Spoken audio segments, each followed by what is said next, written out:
How to change the company address in Quotation in Zoho Books. Need to update your company address in Zoho Books Quotations? Here's the quick step-by-step guide.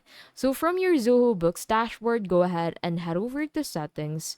And then on your settings, look for your organization profile. So once you're on your organization profile, go ahead and edit your company address details and save.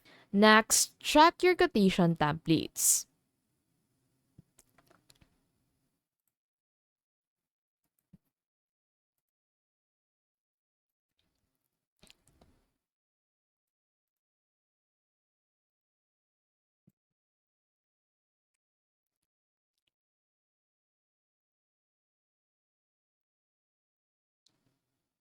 Make sure the address field pulls from the organization profile.